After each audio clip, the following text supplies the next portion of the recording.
I made the Pan American Game team in 1990, 2 years before the 92 Olympics. I'm a young kid coming out of college, but I made the Pan American Games. Well, the training camp was headlined by none other than the Dan Gable, who was my idol. I had many idols, many stars, but Dan Gable, hey man, it's close. Best ever. He's one or two. Leave a little room for somebody, but Dan Gable the best ever. But how does he get his guys so prepared mentally and physically to just push?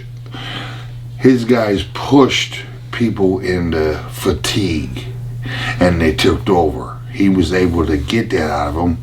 And all coaches can yell and tell you to do more, but what's important is when he turns around and walks away, do you feel the eyes on his back?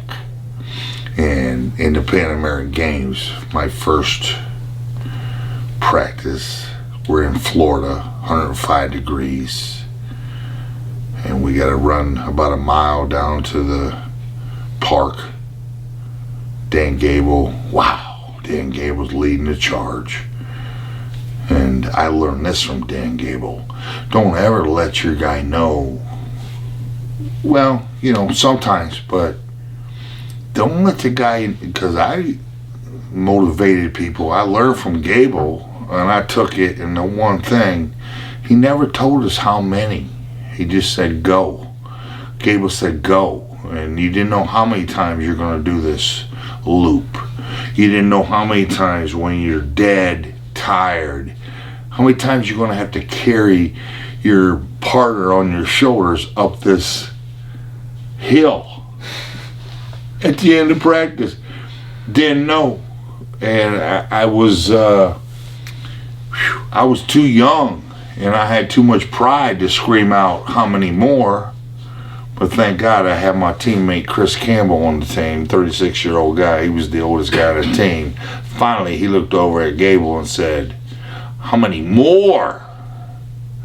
He might have said a little something after that. And then Gable, that was all he was waiting for. Who and when is somebody going to ask me how many more? And wow, I'm glad Chris Campbell did, because I would have never did it. We might still be carrying people up them hills. But when Gable heard that, he said, one more, practice over. And well, that was in the morning. We got to go to the 5 o'clock practice. So I made it back to my hotel room. I laid in the bed, and I had never been through something that hard in my life. And we got 4 hours until we got to go do the real practice, the wrestling. If you can't wrestle, you can't fight. It's been proven. Everybody can wrestle.